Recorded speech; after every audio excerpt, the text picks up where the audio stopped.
place of beauty, history, and corruption. Today we're taking a deeper look into Ugandan presidential hopeful Bobi Wine.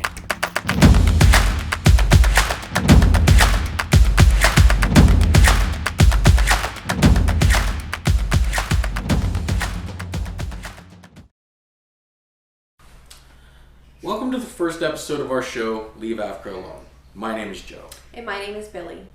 We need Africa to become a stable, viable place because it's just simply better for the world. Most of us complain about immigration of Africans to Western countries, yet corporate interests drive the continent into constant instability. The resources of Africans have been looted for centuries by greed without any single concern for the people. We cannot be saying Black Lives Matter and show no concern for Africa, which is the center of Black lives. Today on our new show series, Leave Africa Alone, we will be exposing to the world a new attempt to destabilize one of the most stable countries not only in Africa but the world. Corporate interests pretending to be concerned about democracy and human rights are practically imposing an imposter on the people of Uganda. Not only are they imposing and propping up a complete novice, but they are also threatening a peaceful country with violence if they don't go along with their plans. Today we want to have a look at Uganda's Bobi Wine, a complete European corporate interest toy boy who has never managed the affairs of a small province, but public relations companies working for these interests have turned him into a political star using Western media and social media. Objectively, we would want to showcase today in the words of the same man, Bobi Wine, on why he is totally unfit to become president of the most important nation in Africa, for the peace and security of the African people. We will be looking in his own words expressing his understanding of basic national issues such as security, job creation, economic development, foreign relations, patriotism to Uganda, strength of vision, and history of public service. It is one thing to want to impose a new leader for a country and cause regime change, but it is another thing when the person you are bringing was not vetted in the very least concerning any ability to run the affairs of a country. So we look at 7 reasons why Bobi Wine, in his own words, tells you why he is completely unqualified to be president of any African nation, let alone the most important one. The most important job of any government is security of lives and property. So let us hear from him on this issue, Joe. Let's take a look at that video. But our promise is to pay at least a minimum of 1 million shillings to the soldiers, the police officers, and this will take immediate effect. Kandi ekyo ekitukuragaanisa tuzakushashura abasirikale omumahe omupoliisi omubihome at least sente zitaransi y'akakiikuru kamwe kandi ekyo kyo nikiza kubaho immediately aho naawe tuweza kutaho mu office. This is because the money is there and we know it. Nakugira ngu esente ziriho kandi nitumanya ngu esente ziriho. I said that money is there and we know it. Kandi esente. How can anyone be president of a country and know absolutely nothing about security of lives and property? He's also constantly avoiding the topic. He will never offer any ideas of his plan to keep the nation in peace and security. Yes, simply because he was sent by corporate interests to bring chaos, not security. A nation that has had over 70 years of constant wars before the peace they have had in 34 years now, they want to use a clueless person to revert them back to wars? You know, they have just discovered oil in large commercial quantities in Uganda for the first time ever. No wonder they want to destabilize it, so they loot the oil as they have done in countless African countries before. The second area is the area of job creation, a huge problem that exists all over Africa. He talks so much about fighting for jobless youth, so let us hear his plan to create jobs for these youths from the man himself. Our promise to the young people of Uganda, Ekiragaaniso kiitu aha minyeeto na n'abato omu Uganda. to the youth of Uganda, Eminyeeto abanya-Uganda. our promise is that we shall ensure that we find meaningful employment opportunities for you. Ntubaraganisa ngu tuza kubatungira emirimo erimu omugaju erimu ekishaju. In our term of office, Omu office yitu before it expires, etakahwireho we undertake to create at least 5 million jobs. tuza kurebeka ngu tuwahangaho emirimo etaransi y'obukikuru butano. We shall do this by focusing our priorities and investing in technology and embarking on massive scales of industrialization. Ekintu za kukikora tukuteekesera aha kuimprovinga ebya teknologiya nange ebya karimagezi na no kwongera amaani omu kutendekwa abantu bakatunga obukugu. Wow, this is unbelievable. This guy does not understand that government is not responsible for job creation. Government is to create the environment through things like security for private sector to create the jobs. This is how all developed countries function. Government cannot create enough jobs for the people. What a dummy. Wait, let's take a look at the third area and the most important thing from anyone seeking leadership position in any nation. Your vision for the people. Let's hear from the same Bobby Wine explain his vision for the country he wants to rule. Here we go.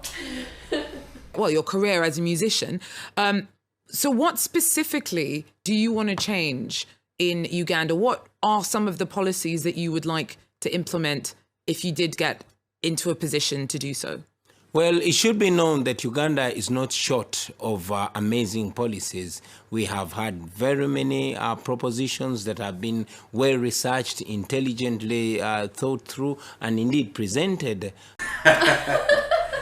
He wants to be president and doesn't even have a vision for the nation he wants to lead. He couldn't even pretend to have a vision for them. He's telling you he is coming to enforce existing policies, so what exactly will he do differently to enforce? No answer. This is just arrogance. He has been told by foreign interests that they have him covered, so he arrogantly just expects to win because his sponsors are from Europe. Again, let us hear from the man. Public relations firms sponsored by corporate interests have been promoting all over Western media. Let him talk to us on the fourth reason why he is nothing but an imposter, Joe. Here is Bobby Wine on economic development. Currently, and have you been able to track what has happened over the years? Because when Museveni came in, it was said that there was 0% foreign direct investment, and then at some point it came to $1.2 billion in foreign direct investment. Then what happened? Well, in Uganda, development and our economy has just been to the masses, just statistics. But realistically, it does not reflect with the people. This guy is just plain clueless. The present government has verifiably increased foreign direct investments into the country by over $1 billion. And he doesn't even understand what that means to economic development. A nation that is coming from a very primitive lifestyle and going into modernity can definitely not be allowed to be set back by this man and his corporate sponsors. It is obvious, Joe, that the newly discovered oil is all they're interested in. They need to turn Uganda to war-torn Congo or South Sudan so they can freely milk their oil, and Bobby Wine is the gent to accomplish this goal.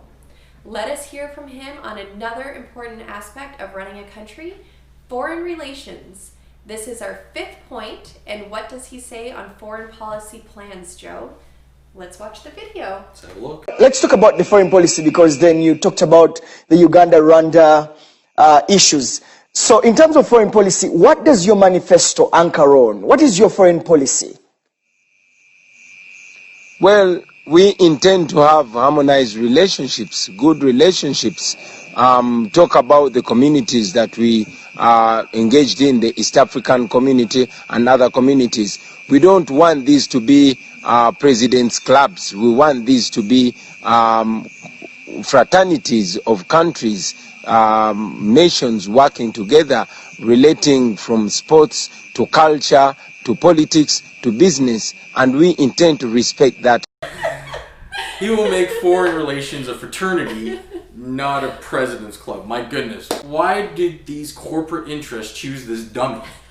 Oh, it's because he's a musician, it's the age of reality, shares, likes on social media, and comments, so they chose a musician so that he can bring attention and create chaos. Yeah. Very clever. This is how they intend to bring instability to Africa. Well, too bad it ends today with this powerful expose. Foreigners must leave Africa alone. As a person running to be president, how patriotic are you to Uganda and the cause of Uganda? You will be most shocked when you evaluate this imposter called Bobby Wine on the most basic aspect of anything required to govern a country. Basic patriotism to the country.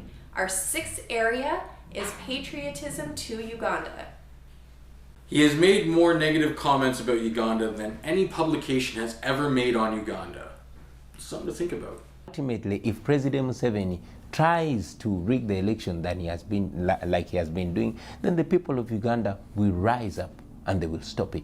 Well, let me ask you about what you mean by that, because if you are blocked at the ballot box, what other ways will you seek to remove Museveni? And it's worth noting to our viewers that since independence in the 1960s, there has never been a peaceful transfer of power in Uganda.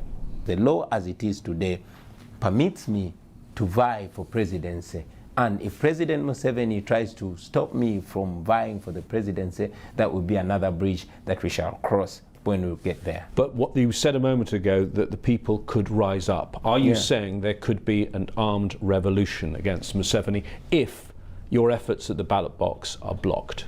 I did not say people could rise up. I said people will rise up, because that is evident everywhere. They are tired of this operation and they will not take it any longer.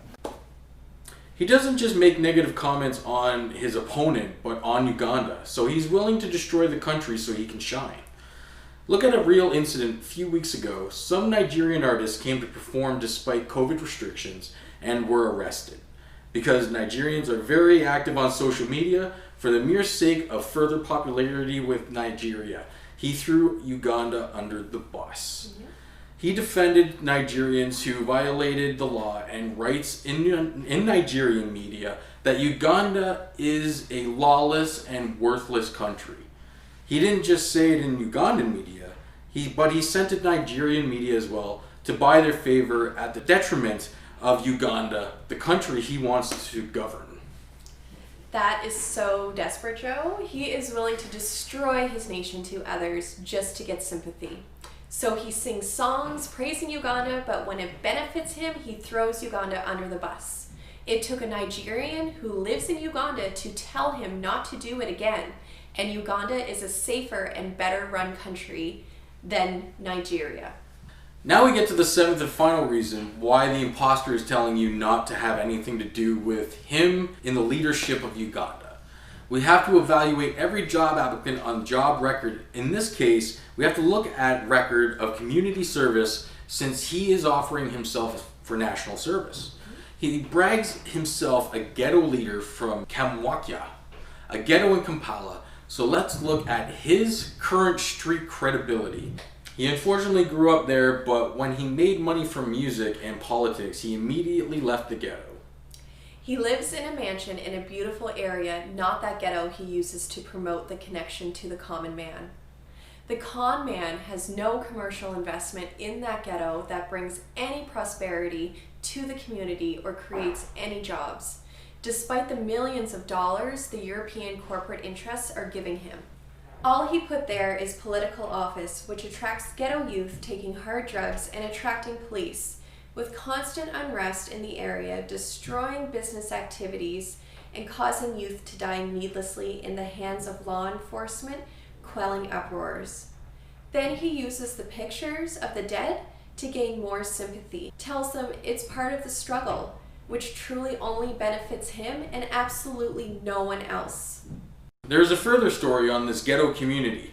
Development Channel, sister company to the Black Wall Street, opened a 5,000 job call center in that same ghetto. At this point, Bobby Wine is a member of parliament. The organization that created 5,000 jobs in his community began having issues with corrupt government officials who are colleagues to the same Bobby Wine from that same community. He brags about every day as his ghetto roots. He kept quiet. He never bothered to defend the jobs in his community. All he did was take pictures with the youth that worked there. He said absolutely nothing to confront the corrupt officials, and the entire 5,000 jobs were lost and the call center was closed until today. Africa, you must understand that nations don't go from zero to rotational leadership overnight. Stability is very important to formalize systems. We didn't truly start practicing democracy until our systems were well established. The same you see from China. They are also not constantly changing their leadership until they fully establish their systems. Rotational leadership is luxury and can only become the concerns of established nations like ours. Before we go, let us have a simple glance at the African leader they want to replace and destroy. What is your message to Western human rights groups, to President Obama, Respect, to lesbian, gay, bisexual, and transgender people? Respect African societies and their values. If you don't agree, you just keep quiet. Let's manage our society the way we see. If we are wrong, we shall find out by ourselves. Just the way we don't interfere with yours. We've gone through 7 key issues on any nation's development and sustainability, and from the words of the man, he is clearly telling you not to vote for him, not to consider him as a viable option because he is incompetent, empty, devoid of vision, and is only seeking fame, power, glamour, and the good things in life. The people of Uganda must reject every attempt by European corporate interests to destabilize their nation because of their resources. It has been a pleasure doing this expose with you. Next episode, we will be looking at the mining of resources by foreign corporations in Congo.